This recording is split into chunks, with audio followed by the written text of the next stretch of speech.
David, how are you doing, How are you, buddy? man? I'm Doing I'm well. How are you?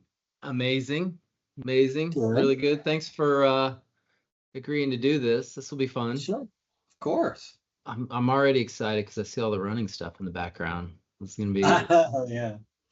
Yeah, that's my pride and joy is the New York Marathon one. So amazing. I all the love it. others are like, 5Ks, 10Ks, 15Ks, whatever. Yeah, Halves. that's amazing. Well, shoot, we should probably just jump right into it. What do you think? Yeah, I'm good. I would like to start with your experience in the New York Marathon because I'm a little jealous. I want to know a little bit about that because I've tried a couple times and I've been in the lottery, but haven't exactly pulled off getting in there yet. So tell me a little bit Yeah. about what that was like because I feel like that's one of the ones that Yeah. has the most energy around the entire course, and No, I've for heard great sure. things. So, well, I can't compare it to others because that's the first and only one I've ever done at the age of 61. But Wow. I will say that it definitely was a 26-mile party. It was amazing what the city does to shut down the course and or to shut it down to traffic, and it Yeah, was really amazing. I also did not get in through the lottery. I did a charity team. So because I said, hey, I'm not getting any younger. Let's do this. And so it's an interesting experience. I would definitely do the marathon again, but I would not do it. The charity aspect of it adds a whole new wrinkle, right? okay. It's more pressure, right? So it's great. I ran for a great charity and I love Mhm. doing it.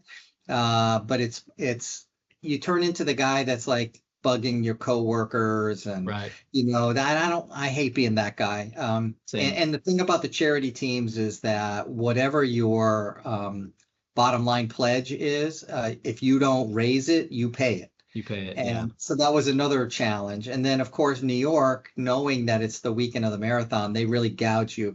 I mean, it's always expensive in New York City, but for we sure. couldn't find a hotel for less than almost $400 a night. It was crazy. But I will say that the the experience was amazing. I Mhm. wish I would want to do it again just because I don't think I really embraced it like I could have and should have. Yeah. I had too many injuries. I had too many things that I was dealing with. So I kind of put my head down and hunkered down and just kind of got through it. Yeah.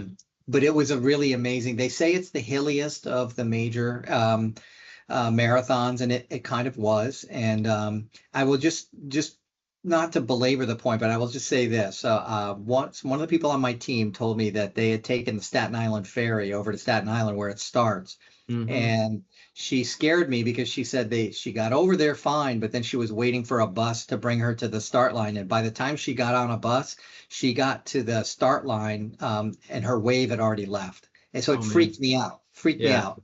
So I took a bus from Midtown, from the library, and I wound up getting to the start line at like quarter of seven, Yeah. and my wave didn't leave until 11:30. Oh my goodness. That's oh So I was laying around like a homeless person for four yeah. and a half hours. Well, But other here, than that, yeah, it was a great experience.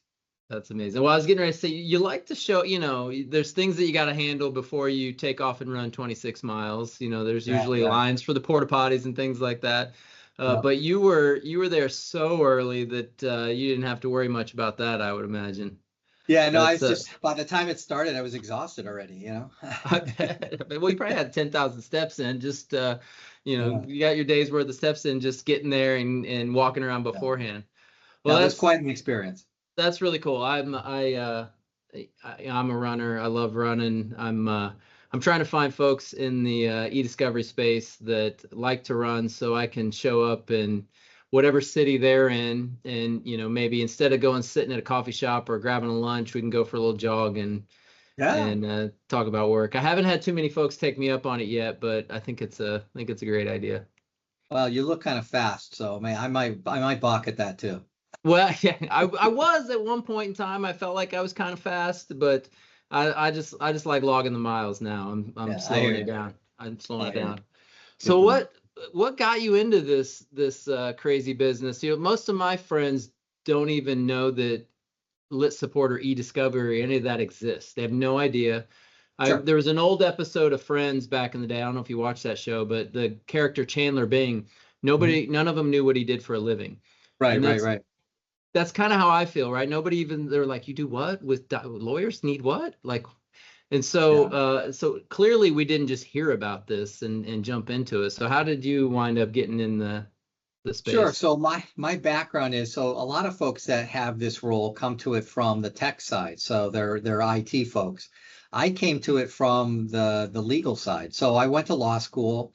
I didn't finish because kind of life got in the way. You know, you zig and you zag, and it's life's not a straight line, right? So life got in the way. I had to step back from law school, and I never got an opportunity to go back and finish. But I wanted to stay in the legal arena. So I was a litigation paralegal for about 15 years. And the group that I was working with, we did some computer law. And so we were kind of cutting edge. We were using litigation support tools before they were called that, full Hmm. text transcript databases, document databases, not with images, of course, just text. Yeah. And then we were using actually courtroom technology in the courtroom where we were showing clips of videotape depositions. And back then it had the ooh and ah factor. Now, Yeah. my grandson can do better PowerPoints than me. And if you go to church, there's multimedia They're presentations and good. everything. Yeah. It's everywhere. So it's just but that's kind of how I started. And then the firm I was with kind of decided, when litigation support became a thing, they said, hey, do we need such a person? Do we need such a role? And there was a committee that was formed, and because we were using that kind of technology, they kind of we had a seat at the table, and we Hmm. talked about, so and the questions were like, would this be billable? To whom would they report? What skill set do they need to have? And those kinds of things. Hmm. And One day I just had this epiphany, like, hey, ding, light goes on over my head. Well, why don't I be this person? Like move. So I transitioned from a litigation paralegal into litigation support. It was a pretty smooth transition. And then I built a team there, and eventually just kind of handwriting on the wall, wanted to move. So I then moved to Ackerman, and I was Ackerman's national lit support manager for about 3 years. And then about 11 years ago, I came to my current firm. And during that dependency of that time, litigation support kind of morphed into eDiscovery. Hmm. Yeah. So it sounds like, when I started, my first job was pulling staples on day one, very paper based. Yep. I was on the East Coast in Connecticut at a company called Datacon, and my uncle Roger Tamer, they jokingly in that area called him the godfather of eDiscovery because he was one of the first people to come up with a software tool to suck the metadata out. And Cool. I'll never forget. I think about the pricing and things like that, but he was charging like 35 cents a record, Right. back in the late 90s to pull metadata out of emails and things like that. And now we look at how far it's come. It's pretty wild that that we've stuck around as long as we have and been in the business for so long. Okay, yeah, you'd think that we would have learned our lesson by now and done something different. But yeah, no, Yeah. I remember back in the day, it was like $1,200 a gig to to process data and deal with data. Crazy. And look where we are now. So, and by the way, I'm from Connecticut, so Oh, cool. I've heard of that company for sure. Hmm. And Yeah, so I've seen that. And you've been in the industry a long time too, so we've seen it expand and contract and expand, Hmm. and now AI is just the big game changer. So it's not been boring. I remember when I transitioned from paralegal to litigation support, and some of my paralegal friends were like, well, what is it, what do you like it? And I said, well, it's not boring. I just not, you never know. Like, you could be having a Hmm. slow day where you're just catching up on your billing, and all of a sudden the phone rings. It's a Friday afternoon, and somebody says, yeah, I could use some trial support. Really? When's your trial start? Monday. Yeah, that's So there goes exactly your right. weekend, right? There goes your Yeah. weekend. I can't go past the Connecticut thing. I noticed the Red Sox helmet in the background, but my uncle was also a huge UConn women's basketball fan, and I think he went to UConn, right? I'm a You went to UConn UConn. alum. Yeah. Yeah. I'm a Yeah. UConn alum. Yeah. He was a donator, and we got to go to a bunch of games, and it was funny. He would, as almost like a one-off, like, here, if you want the men's tickets, take them, go ahead, and I don't care. But which, coming from Indiana, basketball is a big deal. I enjoy college basketball as well. And Yeah. I hadn't been to any, women's college games, but we went, and that was right in the core of when Sue Bird and Diana Taurasi played there. Sure. And it was pretty neat. I will say I bumped into Diana Taurasi on a flight to Phoenix once, and she was kind enough to let me take a selfie with her and send it to my uncle, who I knew would immediately be jealous of Diana Taurasi. But I definitely enjoy the UConn connection as well. I had some good days there as well. Yeah, there's no doubt that I think even still today, the getting a ticket to the women Huskies is tougher than the men Huskies. For sure, for sure. Yeah. I'll have to see if they're still in. He's passed away, but maybe the family still has him. I'll see if you ever want to go to a game. He was at your feet on the floor type of tickets. It was good stuff. Cool. I'm curious if you weren't doing eDiscovery, what do you think you'd be doing if you weren't in the eDiscovery space?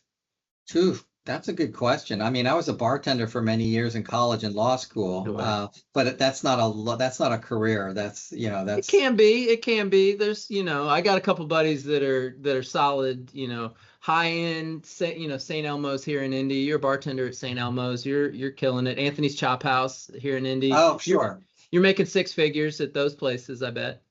Yeah, no, there's definitely places. I've over the course of my career, I've done a lot of charitable work, and so I would maybe, be working for a nonprofit or something, and doing something that's a little bit more, enlightening and feel good kind of a thing, maybe. Yeah, I love that. I kind of wish I was a race car driver. I don't even really drive all that fast, but I feel like that would have been my calling there. If anybody asks me that question, I'm going with race car driver.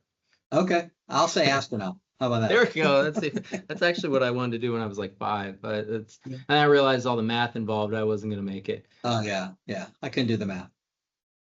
So eDiscovery director, senior eDiscovery director at a large law firm. What does a win look like for you in a day-to-day, in your day-to-day role, when all the things that we deal with projects like you were mentioning, where you got trials starting ASAP, somebody's put off, all the eDiscovery process to the last second, or they need you to figure out something with no budget. How do you judge your wins and losses in that role? So first of all, I try to avoid losses at all costs, but at all costs. But I would say my wins are both large and small. So sometimes a win just is doing a call with somebody and them at the end of the call saying, I had no idea we had a resource like you on staff, which scares me, but also makes me happy at the same time. And then, bigger wins, you could be at a case resolves favorably for your client. And when the team makes an announcement firm wide about the good positive result, they mention me and the assistance that is available, and encourages people to, hey, contact David, because he can really, kind of pave the way and smooth things out or whatever. So really, and then a loss. I mean, I guess I'd even call it a loss. So there'd be when that same attorney who had such a great result and spoke highly of it, I don't hear from them for 6 months or a year. Like, I know they've had other cases since then. Right. Like, what are they doing with them? So it's, if you're in this business for the kudos and the slaps on the back and whatever, you're in the wrong business. I'm not saying that I get abused, but I'm just saying it's we're kind of behind the scenes. We're making the sausage and they're eating the sausage. Yeah, I had this, the same role at a large law firm based in Indianapolis as well, and I think you hit the nail right on the head. It's, your wins are the little things where folks are like, oh wow, I'm really glad that I picked up the phone and called you. You made my life a lot easier. Yep. This project wouldn't have gone nearly so smooth, and one of the things that I really tried to pride myself on was making sure that the attorneys knew that they could go for larger matters, more complex discovery matters, if they brought folks like us into the mix. And what seems daunting when you're thinking of it in just I got a bunch of PDFs I got to get through on a laptop, and there's 20,000 PDFs that maybe that sounds like a huge pain in the neck to somebody that doesn't fully understand what we do. And Right. then we can tell them, gosh, if you could just do this the right way, we can make millions of records seem a lot more manageable. And Yeah. so I'm with you. I think the scale of what we can help with and help a lot of attorneys shoot for larger matters or more complex matters, and let them go be lawyers, and let us handle the techie nerdy stuff, I think Yeah. is a big win as well. Well, that reminds me. So we did have a big win. So last year's firm retreat, I was asked to speak about kind of like just what kind of technology do we have available within the firm, and one of the co-presenters was a partner of ours, and his client had a national class action case, and so we're primarily based in Florida, and Mhm. so he was presenting to the group to tell them like how he won the case from the client, because the client said, this is national class action. I'd hire you guys, but you're just in Florida. And he went about convincing them that just because we're in Florida doesn't mean we can only handle Florida cases. And so Mhm. he wound up convincing the client. We wound up doing a great job for the client and getting a very good, got it actually dismissed with prejudice by the court after, doing lots of discovery and whatever. And so, the take home message was, we shouldn't lose, and this was my message, we shouldn't lose a case to any other firm in the country because we're using a lot of the same technology, the same methodologies, and so we shouldn't lose it on technology. If they're going Mhm. to lose it because they can out manpower us or those kinds of concerns, and yeah, that's something we have no control over. But as far as the technology goes, we're doing the same thing that the big firms are doing. I love that. Yeah, that's great. And and the fact that you can be so nimble too, I think is something that plays well into the strategy of winning more matters and being flexible on, turnaround times and different types of databases you may be able to host and who can help you collect and that sort of thing. I feel like some of the larger, top 5, 10 firms, they're so stuck in a certain process because maybe they've brought it in-house, and they're doing things a certain way and completely turned it into a profit center. Whereas ultimately, when I was sitting in your role, my job was just to get it done, get it on budget, and make sure that the attorneys had, what they need. So being flexible was pretty key to me. Yeah, and there's lots of challenges that you face, and you're just looking for solutions. So what's the best solution for the challenge that's in front of you? Yeah, I love that. I have a client right now, well, a potential client, I guess, that's done a little bit of work with us, but I'm curious on how you can help me pitch this one here. And I'm curious on how you would approach this because I think we run into these types of things quite often. I have somebody that has called me up and they asked me to do what seemed like an odd workaround for some PDFs. And I was like, well, tell me a little bit about, because we're trying to dedupe PDFs after the fact. So tell me a little bit about your whole process here. What's going on? And they said, well, first of all, we go collect electronic files from a bunch of departments and we have them send us what they're looking for. And then we take those and we turn them into PDFs and we send them to you guys and you Bates number them for us. And then we send those back and then we send the Bates numbers to the outside counsel in different spots. But sometimes they change the Bates numbers and they send them back to us. And I said, oh, have you ever heard of eDiscovery? And they said no. And I said, all right, well, if you allow us to help you collect the data and then we process those original electronic files, everything completely changes, right? And then they thought, well, we won't have them organized the way we want to folder them. And we just don't know if that'll work. Can you just dedupe them for us? So you're now in my shoes, David. How do you talk to that client? How do you handle that problem that they have? So, I mean, I guess first and foremost, I'd say that, that workflow is not really a viable one for a deduping process because your deduping is not going to be reliable. And so because you've stepped all over the data too many times.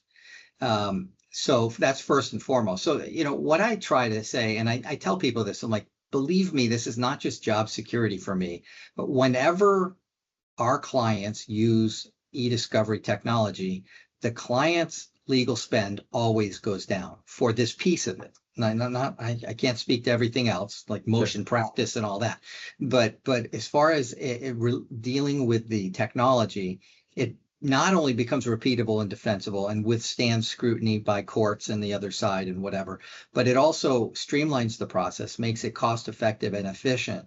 And so they wind up saving money. So if you do it right, and I always also preach that a review platform, they say it's a tool. That's not a tool, it's a toolbox. It's a toolbox with lots of tools in it. It does a lot of things. And so once that becomes a normal course of business for you and you're familiar with it. So I have some old school folks in my firm that I thought would never use this technology. And once they start using it, they won't not use it because they're like, they'll just say, I'm going to say relativity, but it's not always relativity, but they'll say, oh yeah, I got a new case that I need relativity for. Well, okay. Sometimes we go a different direction or whatever, but the point is that once you get familiar with the workflow and you see how there's fewer headaches, there's fewer problems, there's less scrutiny from the other side, and then you see that the legal spend is less. And then if I'm fortunate enough to get on the call with the clients, I'll say, look, your bills from my firm are going to be less. Yes, there's this ancillary cost from outsourcing this to a provider, but you add that bill to see how much our bill goes down, because you're not going to be having associates and paralegals billing at X amount an hour, to deal with this stuff. So it's all of that. It's an amalgamation of all of those kind of arguments that you tell them, like, it just makes sense. And then just say, especially if this is a client that gives you, a fair amount of work, say, let's try it on one case and I'll prove it to you, and I'll show you that you're going to save money. And it's not just the saving money. It's also the saving money and being able to sleep at night, because when you send a production out the door, the outside vendor is going to say to you, hey, there's a conflict in this family, like this says responsive, not privileged, but one of the attachments is privileged. Do you want to break up the family, or do you want to, if you're going to produce it like this, you're going to produce privilege? And you could have a clawback agreement, but you can't unring that bell. So there's all of those things that kind of go into it, I think.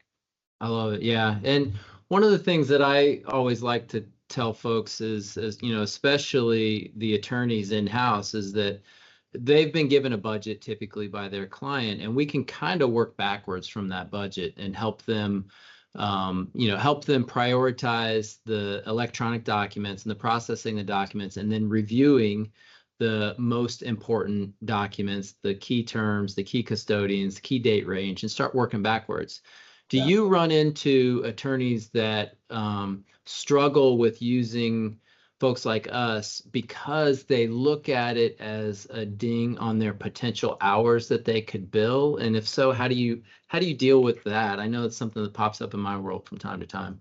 Yeah, of course. I mean, and everybody's facing that with AI now, right? So, but I'll just share with you, probably 8 years ago, 10 years ago, I had a partner stop me in the hall and say, hey, do you know anything about managed review, contract review?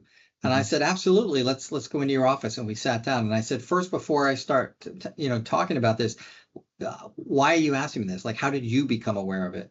And they said, oh, my client asked me, why aren't we using it? And I said, ooh, that's bad. Yeah. That your client basically just asked, why are you gouging us? Yeah. Because now, because we're putting together an internal review team of our associates billing $250, $300, $350 an hour, versus going with a managed review, contract review company that'll bill 50, let's say 75. Back then it was probably 50 to $75 an hour. Sure. And so I said, that's basically where you are. So the more informed that your clients get, the more they know that these options are out there.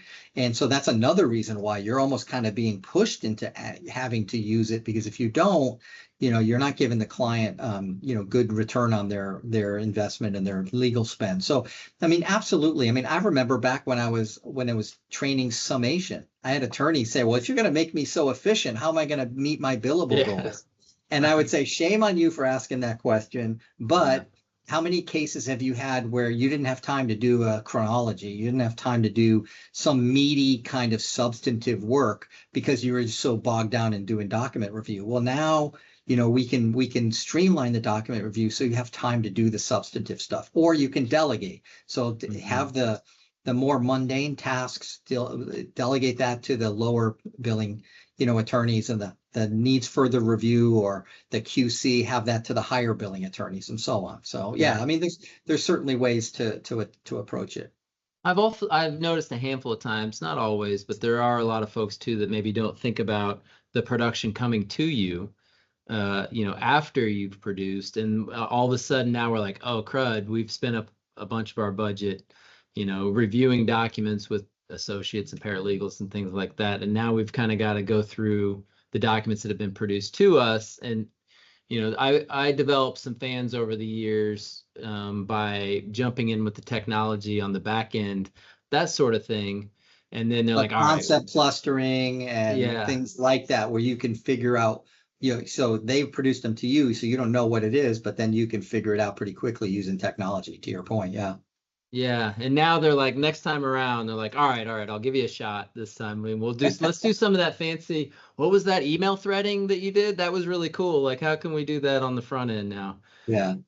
I love that. So, you probably push the attorneys that you deal with on a regular basis to get in and use a lot of those advanced tools. Everything goes perfectly for you, and you've got a large enough matter. What's the playbook look like? Do you have kind of a standard set of tools that you would like to see each project go through? Do you like the clustering, or you encourage them to use that? I know you probably use relativity quite a bit. Like, tell me what the wheelhouse project looks like.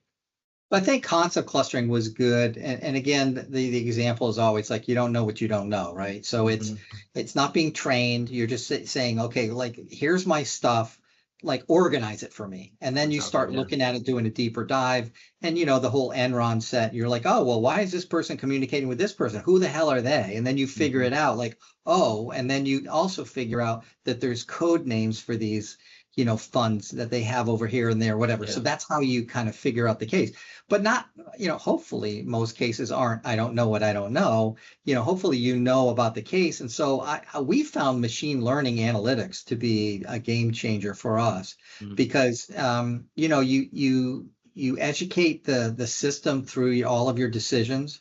And every night they rerun the analytics and rebatch the documents, with the goal being to fill the batches with documents that the system feels are most likely to be responsive and relevant. So not only I think that the reviewers have a better experience because they're not spending 8 hours and finding one relevant document in 8 hours. They're hopefully seeing more and more. And then with each decision, the system's learning more and more and more. So eventually you get to a point where the system says, okay, you're done. There's 85,000 documents you've never laid eyes on. But we're saying with a 95+% reliability factor, it's those aren't relevant. So you stop your review, you do your elocution, you do your illusion set, and you, like a random sampling, you determine, you confirm that it's correct, and then you're done. Like so how much time and money did you spend by not doing that? And so now the difference becomes AI, the training's not needed. So now you've taken out of that equation the training, but you still have to QC it a lot. You still have to, look at it closely. But that to me has been the evolution of all of this, and so that, I think, is a good, reliable workflow, and it's been used all over the place now. And like when predictive coding came out, everybody talked about it for a couple of years, and nobody was using it. And then Judge Peck came out with his decision, like it's accepted by the court. So then everybody started using it. And so I think AI is moving much faster than that, of course. Yeah. So I love that, and that's the question we got to ask. And it's every one of these is like, so what are your thoughts on AI today? And how often are you considering using it, and when do you think that it'll be even more accepted than it already is? Although there's a lot of folks that I think are really using it. So what's your take as of today on how it's going and where we're at? I think it's going rapidly. I think, but lawyers and law firms have just historically not been technology forward, and Mhm. not the first to adopt that kind of stuff for a lot of the reasons that they're not comfortable. B, they're not, it's a math thing, and C, they still want to hit their billables. They don't want, they don't want to lose the profit center. People ask, what's a law firm? And I said, some people think a law firm is designed to provide, legal services, and some cynical people would say, well, a law firm is really designed to put money in the pocket of partners, and so they want it to be the most profitable as it can be, and everybody understands Sure. that. So I think that. AI is moving much more rapidly into the mainstream than predictive coding did. Part of that is I think it's just a logical progression. But also I think that, the algorithms are getting tighter, the use cases are getting more. I think that it's just becoming more mainstream quicker. My Mhm. firm's never been, we're very risk averse. And so when new technology comes out, we're not jumping in the deep end. We're kind of dipping our toes, and let everybody kick the tires and figure out where the bugs are. Mhm. Um, but we're going full steam ahead. So the other day I was reading somebody's amended complaint to try and help them with search terms. And I was like, I commented to myself, like, this is a really well written complaint. Like, if we can prove half of the stuff that we're saying here, then these defendants are in deep trouble. And then I found out that it was AI generated, Uh, and with a lot of human interaction, of course, but sure. it was really tight. So yeah, it's effective stuff.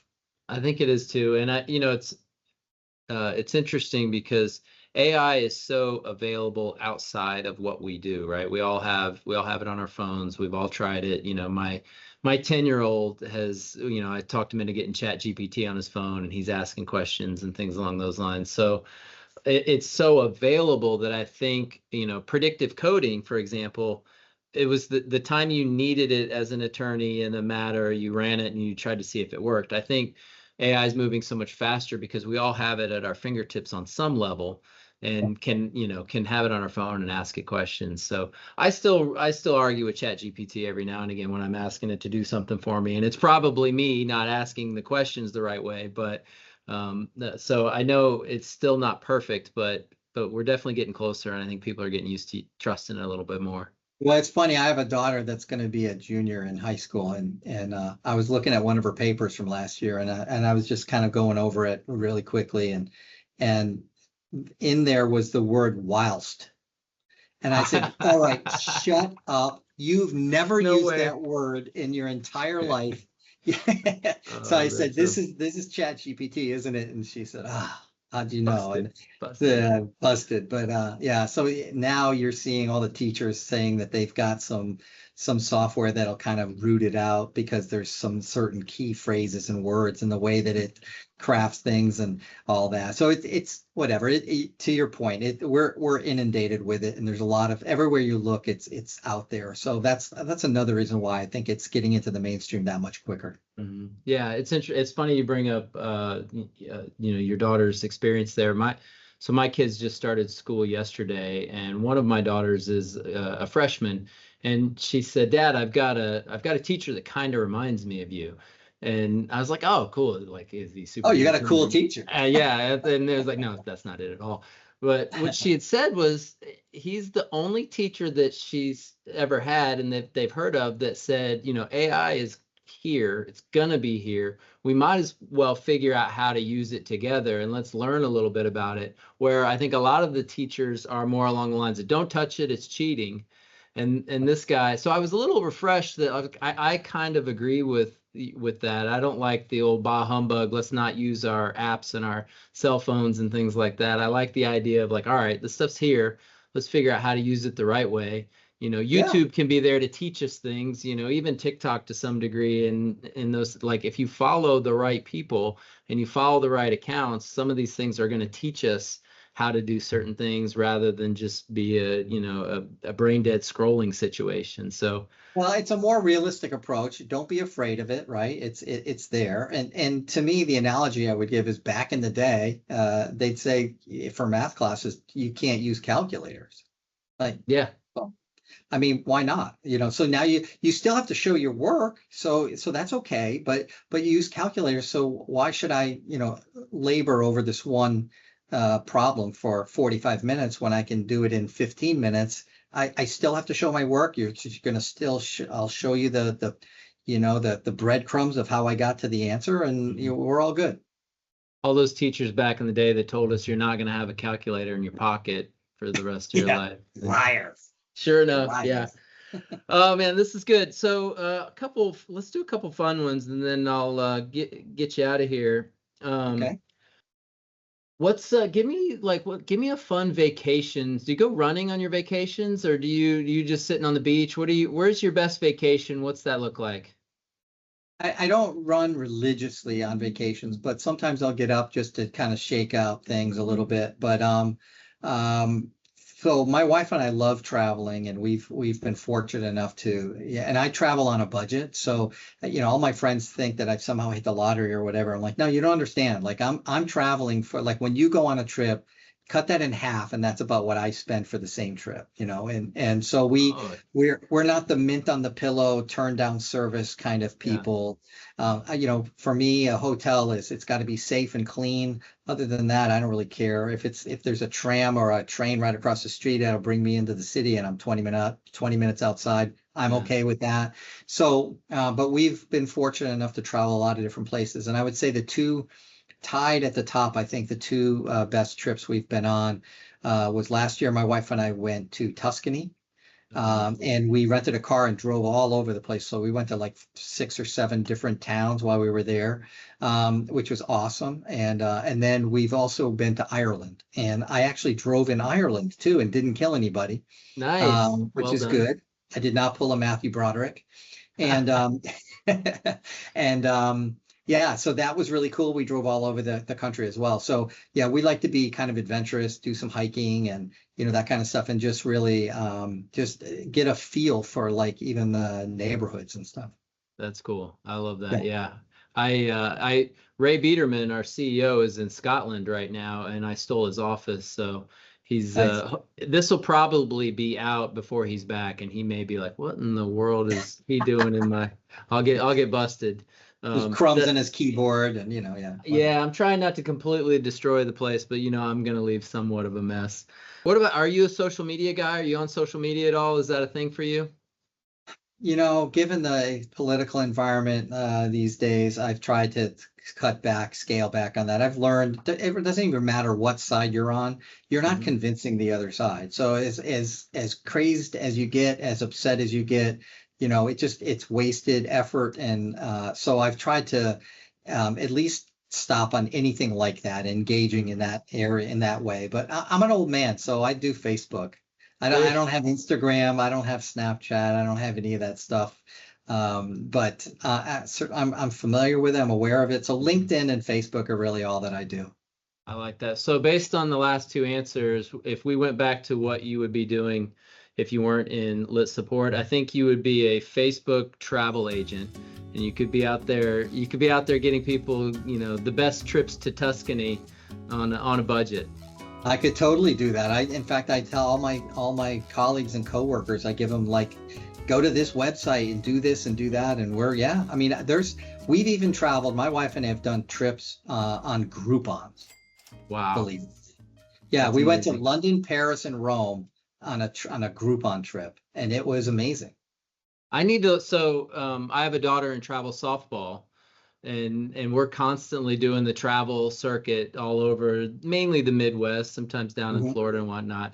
I need to figure out how to get the travel softball. You could probably help me out with all that. Get the trips Touch done. base offline. I'll help you out, man. That's awesome. Well, so I'll get you out of here on this one. What is one thing that you would like to, if you had a soapbox that you would like to chat about, whether it's industry involved or not? What's something that you would like to get out there, something you'd like to talk about as far as the industry goes, or plug your LinkedIn or that sort of thing, or what are you working on next? Give me something to go out on. Honestly, I think it's really kind of we've touched on it. It's like, don't be afraid of technology. Don't automatically say no because you're not comfortable with it. So, we all have to stretch ourselves and get outside the box. And, attorneys are just famous for if they're not comfortable with it, they don't want to deal with it or do it. And I just think that, I am in a customer service industry, as are you, right? And so I think that our wins are when we're able to be part of the team and not an outsider, but a part of the team, integral, and we work together and we get across the finish line in an effective, cost-effective, efficient way with fewer headaches. And it's a reliable, workflow, and we're giving our clients, good service, good pricing. I look at the long game. So, I've seen attorneys where they're just going to bill the ever-living crap out of one case, and they're never going to see that client again because they either put him into bankruptcy or it was such a horrendous experience that, they're just cowering in the corner somewhere. But I've also seen attorneys that are smart enough to say, you know what, at this point, on a business standpoint, I think we need to settle this case. So the case is over quicker. The client has a better experience, and they're going to give you more work in the long run. And so I feel the same way about what it is that we do, and the eDiscovery really does make a difference. And so I'm silly enough to think that we have the ability to make a difference in the legal world, and that's what I strive to do every day. I love it, man. That's amazing. That's a great way to look at it. And, to echo that, I think a lot of folks say, I've always done it this way. And the second they spend a few minutes with a guy like you, and you can tell them, hey, you can still, quote unquote, do it that way. We're just going to involve technology and we're going to shorten the time and the expense. It ends up being a win for everybody. For sure. For sure. I love it, man. This has been great, David. Thank you so much. Yeah, anything I missed that you wanted to cover? No, I think we hit it all. That's all I've got. I'm pretty focused on this and my family, and I think we hit it both. So thanks for having me. I've enjoyed it, and hopefully you can use some of these clips. Yeah, you were too humble. The editing guy doesn't have much to do, and you did an amazing job, man. This was really cool. Well, good deal. Well, thanks, Jim. I really appreciate it. Awesome, buddy. All right, take care. Thank you. Take care. Be well. Bye-bye.